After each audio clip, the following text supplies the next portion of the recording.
राम जी, सभी साथियों को सर्वप्रथम मैं नमन करना चाहूंगा। रोहतक की इस पावन धरती को, जिसने हरियाणा को राजनीतिक सोच की विचारधारा देने का काम किया। जब 1916 के अंदर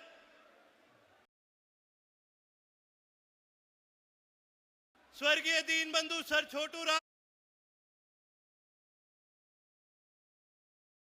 ने जाट गजेट शुरू करके हरियाणा के किसानों को, कमेरे को एक मजबूत आवाज देने का काम किया। आज यहां पर आए हरियाणा के कोने कोने से मेरे सभी पिता तुल्य बुजुर्गों, मेरे सभी हम उम्र साथियों, माताओं, बहनों और मंच पे विराजमान हरियाणा के संघर्ष के प्रतीक, इंडियन नेशनल लोक की आन बान और शान और जननायक चौधरी देवीलाल और स्वर्गीय चौधरी ओम प्रकाश चौटाला जी के संघर्ष को लगातार आगे बढ़ाते हुए चौधरी अभय सिंह चौटाला जी, मंच पे विराजमान तेलंगाना में लगातार बैकवर्ड की लड़ाई को लड़ते हुए, संघर्ष करते हुए मेरी बड़ी बहन अक्का के कविता जी, जम्मू कश्मीर से डिप्टी सीएम और विकास के प्रतीक सुरेंद्र चौधरी जी, जननायक चौधरी देवीलाल के और लौह पुरुष चौधरी ओम प्रकाश चौटाला जी के संघर्ष के साथी प्रोफेसर संपत सिंह जी, और साथ ही मंच पे विराजमान हमारे सभी आदरणीय नेतागण, यहां पहुंचने पर आप सभी का, हरियाणा के कोने कोने से आए सभी साथियों का मैं स्वागत करना चाहूंगा। और साथ ही साथ मैं नमन करता हूं जननायक चौधरी देवीलाल को, जिनको 16 साल की उम्र में स्वर्गीय सर छोटू राम जी ने आशीर्वाद देने का काम किया। साथियों, मैं आपको वो किस्सा बताना चाहूंगा। जब जननायक चौधरी देवीलाल 16 साल की उम्र के थे तो उस समय दीनबंधु सर छोटू राम चौटाला गांव आए थे, और जब गांव में कार्यक्रम के लिए आए तो गांव के बाहर जननायक चौधरी देवीलाल ने जोर जोर से सर छोटू राम जिंदाबाद के नारे लगाए थे और मुजाहरों की आवाज दीनबंधु सर छोटू राम तक पहुंचा।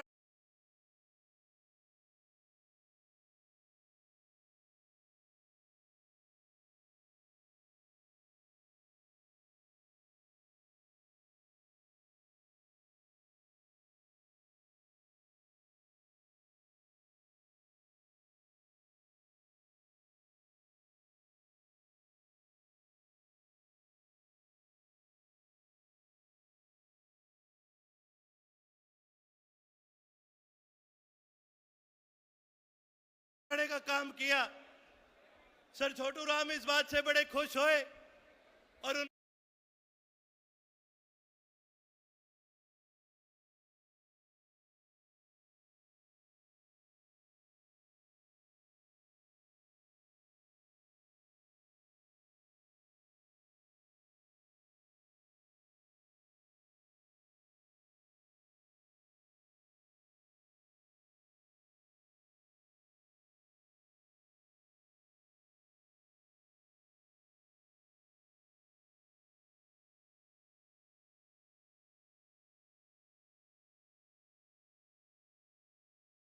उन्होंने जननायक चौधरी देवीलाल को आशीर्वाद देते हुए कहा था कि बेटा इसी प्रकार संघर्ष करते रहो, बहुत आगे जाओगे। लेकिन जननायक चौधरी देवीलाल ने न केवल उस आशीर्वाद को स्वीकार करने का काम करा, उनकी नीतियों पे, उनकी विचारधारा पे चलते हुए किसान और कमेरे की लड़ाई को आगे बढ़ाने का काम करा। साथियों, हम नमन करते हैं लौह पुरुष चौधरी ओम प्रकाश चौटाला का, जिन्होंने अपनी प्रशासनिक पकड़, दूरदृष्टि और सूझबूझ के साथ इस प्रदेश को कर्जा मुक्त रखने का काम करा। परंतु साथियों, आज प्रदेश के अंदर परिस्थितियां विपरीत होती जा रही है। आज प्रदेश के हालात दिन प्रतिदिन खराब होते जा रहे हैं। आज प्रदेश का युवा, आज प्रदेश की महिला, आज प्रदेश का व्यापारी, आज प्रदेश का कर्मचारी, आज कोई भी ऐसा वर्ग नहीं मिलेगा जो किसी भी प्रकार इस सरकार से संतुष्ट है। साथियों, आज हमारे हरियाणा प्रदेश के अंदर एक बहुत बड़ी कमी महसूस होती है। कमी महसूस होती है जननायक चौधरी देवीलाल की विचारधारा की, कमी महसूस होती है तो चौधरी ओम प्रकाश चौटाला के संघर्ष की, कमी महसूस होती है तो चौधरी अभय सिंह जी की गरजती आवाज विधानसभा में, इसकी आज कमी हमें खनकती है। साथियों, मैं आज आप सभी के आगे प्रदेश के मौजूदा जो हालात हैं वो रखने के काम करूंगा। प्रदेश के हालात दिन प्रतिदिन बद से बदतर होते जा रहे हैं और सबसे बुरे हालात यदि प्रदेश में किसी के हैं तो आज शिक्षा के। आज हमारे प्रदेश के अंदर 5000 से ज्यादा स्कूल बंद हो चुके हैं। पूरे भारत देश के अंदर 1 लाख से ज्यादा स्कूल बंद हो चुके हैं। साथियों, जहां रोजगार की बात करते हैं तो आज बेरोजगारी चरम सीमा पर पहुंच चुकी है। एक समय था जब आपकी सरकार होया करती थी, आपकी खुद की सरकार होया करती थी, उस समय रोजगार हरियाणा के अंदर, रोजगार में हरियाणा रोजगार का प्रतीक होया करता था। लेकिन आज बेरोजगारी हमारी चरम सीमा पर पहुंच चुकी है। वहीं दूसरी तरफ आज किसान की बात करते हैं तो आज किसान पूरी तरह से सरकार ने परेशान करने का काम करा। ये सरकार तो कहा करती थी कि भी तुम्हारी आमदनी दुगनी करने का काम करेंगे। दुगनी छोड़ो, आज इस सरकार के पास किसान को मुआवजे में देने के लिए पैसे नहीं है। पूरे हरियाणा प्रदेश बाढ़ग्रस्त हो गया था। इसके बावजूद हरियाणा प्रदेश के किसानों को ये सरकार क्या देने का काम करती है? प्रति एकड़ मुआवजे के रूप में 6000 रुपए प्रति एकड़ देने का काम करती है। रे मोदी जी, अदानी के लिए, अंबानी के लिए, बड़े बड़े उद्योगपतियों के कर्जे माफ करने के लिए आपके पास 16.5 लाख करोड़ रुपए हैं। 16.5 लाख करोड़ रुपए के आप इनके कर्जे माफ कर सकते हो, लेकिन आप किसान को मुआवजा नहीं दे सकते। 16.5 लाख करोड़ रुपए आप इनके माफ कर सकते हो, लेकिन हरियाणा के युवा को आप रोजगार नहीं दे सकते। आपने जब मोदी जी की रैली हुई थी तब आपने प्रति किला एक एक किसान को 50-50 हजार रुपए देने का काम करा ताकि आपकी रैली सफल हो जाए। लेकिन जब किसान को मुआवजा देने की बात आती है तो आपके पास केवल और केवल 6000 रुपए। साथियों, मैं आज कहना चाहूंगा कि किसान को ना केवल इन्होंने परेशान करा है, किसान को आज इन्होंने कतार में खड़ा करने का काम करा है। जब बीज चाहिए तो किसान को कतार में खड़ा होना पड़ता है। जब खाद चाहिए तो किसान को कतार में खड़ा होना पड़ता है। जब फसल कट जाती है, मंडी में बेचनी होती है, तब फिर किसान को कतार में खड़ा होना पड़ता है। और बीच का भी जो समय है, ये सरकार ऐसी है, पर्ची पर्ची की सरकार है। किसान को लगातार सरकार कतार में खड़ा करने का काम करती है। या तो पर्ची बनाओ, या आईडी बनाओ, या फिर पोर्टल पे चले जाओ। आज जी मैं शर्त मार के कहता हूं, किसी भी आम आदमी का बटवा खोल के देख लियो, उसमें रुपये कम पाओगे और उसमें यो आईडी फालतू पाओगी। कभी फैमिली आईडी, कभी आधार कार्ड, कभी प्रमाण पत्र, कभी कह देंगे जी यो थारा प्रॉपर्टी आईडी। आज इतनी आइडिया बना चुके हैं जिसका कोई रुकना नहीं। और जितनी आइडिया हैं उतने इनके पोर्टल बनेंगे। और पोर्टल भी इसी बनावेंगे कि जो जरूरत पड़ेगी इन पोर्टलों की, जब यो काम भी कौन करांगे। और इनसे पूछ लो कि भी काम के करा तो न्यू चौड़े हो कहेंगे भाई हमने पोर्टल बना दिया। भाई धन्य हो थारा, तो हमने इतना बड़ा काम कर दिया। रे जननायक चौधरी देवीलाल ने तो बुजुर्गों को मान सम्मान दिया था, 100 रुपए पेंशन दी थी, एससी और बीसी की चौपाल बढ़ाने का काम करा था, कन्यादान में 5100 रुपए देने का काम करा था। और तो हमने क्या करा? हमने पोर्टल बना दिया। चौधरी ओम प्रकाश चौटाला ने इस प्रदेश को गुड़गांव जैसा शहर बना के देने का काम करा। इस प्रदेश नहीं, इस देश को खेल नीति देने का काम करा। चौधरी ओम प्रकाश चौटाला ने इस प्रदेश के युवा को रोजगार देने का काम करा। चौधरी ओम प्रकाश चौटाला ने इस प्रदेश के किसान के पानी की लड़ाई को लड़ने का काम करा। और आपने क्या करा? यो बीजेपी वाले ने क्या करा, इनने पोर्टल बनाए। ये वो लोग हैं जिनका समाज में कोई आना जाना नहीं है। आज हमारे भाग खराब क्यों है? क्योंकि इस देश को चलाने वाला आदमी भी एक ऐसा आदमी है जिसका कोई परिवार नहीं, अरे जिसका समाज में आना जाना नहीं, जिसका परिवार नहीं, वो हमारा क्या करेगा? चौधरी ओम प्रकाश चौटाला जी हमेशा एक बात कहा करते थे कि भाई ये किसी काम के नहीं, इनके घर में ना गऊ है ना इनके घर में बहू है।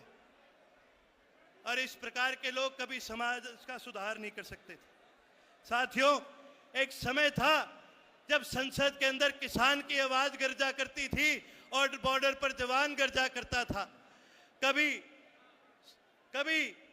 चौधरी चरण सिंह के रूप में तो कभी चौधरी जननायक चौधरी देवीलाल के रूप में संसद में किसान गर्जा करता था। लेकिन आज की एक ऐसी सरकार है जिसने संसद तो छोड़ो, देश की राजधानी के राह भी जो है वो किसान के लिए बंद करने का काम करा है। जितनी सुरक्षा भारत पाकिस्तान के बॉर्डर पर नहीं लगती, उससे ज्यादा सुरक्षा, उससे ज्यादा बड़े बैरिकेड इन्होंने दिल्ली के चारों तरफ लगाने का काम करा ताकि इस देश का किसान गलती से दिल्ली ना पहुंच जाए। यह आज इस प्रदेश के और देश के हालात हो चुके हैं। साथियों, मैं आपके माध्यम से इस सरकार को याद दिलाना चाहूंगा जो आज धर्म के नाम पर हमें बांटने का काम करती है, जो जात पात पे हमें बांटने का काम करती है। मैं उस सरकार को बताना चाहूंगा, हम रोहतक की धरती में है जहां स्वर्गीय दीनबंधु सर छोटू राम ने जन्म लिया था, जिनको दीनबंधु की उपाधि मुल्तान के दलितों और मुसलमानों ने देने का काम किया। सरदार पटेल को सरदार की उपाधि बड़ौली मूवमेंट के अंदर वहां के लोगों ने देने का काम किया। जननायक चौधरी देवीलाल को ताऊ की उपाधि रोहतक के लोगों ने देने का काम करा जब इस देश का उप प्रधानमंत्री बनाने का काम करा। उसी प्रकार आज हमारे देश के अंदर ऐसे लोगों की कमी है, आज ऐसे लोगों की जरूरत है। मैं तो कहता हूं सभी साथियों से आज इसी धरती पे खड़े होकर के हम भी एक संकल्प लेने का काम करते हैं कि चौधरी अभय सिंह चौटाला को मुख्यमंत्री की उपाधि देने का काम करेंगे। इस प्रदेश की बागडोर आपके हाथ में देने का काम करेंगे, क्योंकि हमने देख लिया चौधरी अभय सिंह जी, ये सरकार निकम्मी है। ये सरकार ना न्याय दिला सकती है, ना बेटियों को न्याय दिला सकती है, ना प्रशासन पे पकड़ बना सकती है। अरे मेरे को तो हंसी आती है, दिन प्रतिदिन हम यो मीडिया पे, फेसबुक पर, सोशल मीडिया पर देखते हैं, बड़े बड़े मंत्री आते हैं और आके क्या बात कहते हैं। जब जनता उनके आगे अपनी बात रखने का काम करती है तो ये कहने का काम करते हैं, भैया हमारी तो चाल है कौन है। रे जिस मंत्री की ना चाल है, जिस मुख्यमंत्री की ना चाल है, जिस सरकार की ना चाले, फिर उस सरकार का फायदा के। हमें तो सरकार ऐसी चाहिए जैसी सरकार जननायक चौधरी देवीलाल की थी, जिसमें मंत्री की नहीं आम जनता की चला करती थी। साथियों, मैं आपको उस समय याद दिलाना चाहूंगा जब चौधरी ओम प्रकाश चौटाला जी मुख्यमंत्री होया करते थे। कोई भी साथी डीसी एसपी के दफ्तर चले जाया करता था तो डीसी खड़े होकर स्वागत भी करा करता था, चाय भी पिलाया करता था और साथ में अपने काम भी करा करता था। और आज प्रदेश के यह हालात हो गए, आम आदमी छोड़ो, यो कोई एमएलए मंत्री भी इनके द्वार पर चले जाए, आधा घंटा उसने बाहर बिठा जाएंगे, कह देंगे डीसी साहब तो मीटिंग में बैठे हैं, बाद में मिलांगे। यह हालात इन लोगों ने आज हमारे प्रदेश के कर चुके। साथियों, मैं ये एक चीज कहना चाहूंगा कि हम तभी मजबूत हो सकते हैं जब हम संगठित होकर के दोबारा अपनी आवाज को इस देश की विधानसभा में मजबूती में पहुंचाने का काम करें, जब इस देश की सबसे बड़ी संसद में हम अपनी आवाज को पहुंचाने का काम करें। साथियों, पंजाबी में कहावत है, पेट ते ना पई रोटियां सारी गल्लां खोटियां। इस सरकार ने केवल जुमले देने का काम करा है और इसका नुकसान सबसे ज्यादा किसको उठाना पड़ा? हमारे प्रदेश के युवा को उठाना पड़ा। आज साथियों, हरियाणा प्रदेश में कितने ऐसे सैकड़ों गांव हैं जो आज खाली हो चुके हैं। करनाल में गोलपुरा, जींद में दुराना, मोरखी, कालवा, कैथल में मोटोर, ये ऐसे गांव हैं जहां पर आपको युवा नहीं मिलेंगे। आज वो युवा बेचारा बन चुका है, मजबूर हो चुका है, अपनी जमीनें गिरवी रख के डंकी रूट से बाहर जाने का काम कर रहा है। और सरकार के लिए भी कितनी दिक्कत की बात है और उनके परिवार के लिए भी कितनी दिक्कत की बात है। कई बार युवा की मृत्यु हो जाती है, परिवार को महीने महीने इंतजार करना पड़ता है, 2-2 महीने इंतजार करना पड़ता है, वो युवा वापस कभी अपने परिवार के पास नहीं पहुंच पाता। आज हमारे प्रदेश के हालात ये दिन प्रतिदिन बदतर करते जा रहे हैं। एक समय था जब हरियाणा खेल के अंदर खेल का सबसे बड़ा प्रतीक माना जाता था। भाइयों, मैं आपको बताना चाहूंगा, कॉमनवेल्थ गेम में आज तक कुल मिला के भारत देश ने 560 मेडल जीते और उन 560 मेडल में से हरियाणा प्रदेश के युवाओं ने, हमारी बहनों ने, हमारे भाइयों ने 163 मेडल जीतने का काम करा है। और तुलना करके बताना चाहूंगा कि गुजरात के खिलाड़ियों ने आज तक केवल 3 मेडल जीते हैं। अब आप सोचोगे ये बात क्यों बता रहा हूं? ये बात इसलिए बता रहा हूं कि थोड़े समय पहले देश के गृह मंत्री अमित शाह ने यह ऐलान करा था कि देश की खेल राजधानी अहमदाबाद को बनाया जाएगा। भाई वो भी ठीक है, बाला तो सबसे ज्यादा दूर मन लगे अमित शाह जी फेंक दे होंगे, फिर तो सबसे तगड़ा पहलवान भी मने लगे यो अमित शाह होगा। खिलाड़ी सबसे मजबूत हरियाणा प्रदेश के, मेडल हम ले गया वहां, पहलवान मारे तगड़े, खिलाड़ी मारे तगड़े, और आप देश की खेल राजधानी बना रहे हो अहमदाबाद को। अरे खेल राजधानी बनानी है तो हरियाणा में लेके आओ, खेल राजधानी बनानी है तो रोहतक को बनाओ, जहां के पहलवान पूरी दुनिया में मशहूर है। साथियों, ये सरकार तो देती है जुमले, ये बात करते हैं वन नेशन वन इलेक्शन, कि एक ही बार में यो अपना कांटा फिट बिठाने की बात करें। अगर इन्हें बात करनी है तो वन नेशन वन एजुकेशन की बात करो, one nation one health care की बात करो। साथियों, राम मनोहर लोहिया जी एक बात क्या करते थे, वो कहते थे कि जब तक वन नेशन वन एजुकेशन नहीं होगा तब तक किसी भी प्रदेश का विकास नहीं हो सकता। और इस सरकार ने क्या करने का काम करा? वन नेशन वन एजुकेशन तो दूर की बात, इन्होंने तो स्कूल बंद करने का काम करा है। आज दुख की बात है, हरियाणा में सरकारी स्कूल कम है और सरकारी ठेके ज्यादा खुली है। आज दुख की बात है कि हरियाणा प्रदेश के अंदर आज जो सरकारी स्कूल है, ना तो उनके अंदर मास्टर पाओगे, ना उनका ढांचा ऐसा पाओगा जहां पर बच्चे पढ़ सके। सरकार, साथियों, मैं बताना चाहूंगा, डॉक्टर अंबेडकर हमेशा कहा करते थे कि शिक्षा ऐसा दूध है जो पिएगा वही दाढ़ेगा। लेकिन दुख की बात यह है कि सरकार ने साजिश के तहत हरियाणा प्रदेश के स्कूलों को कमजोर करने का काम करा है। अरे आज तो सारी दुनिया, कोई एआई की बात करे, कोई मेटा की बात करता है, कोई चैट जी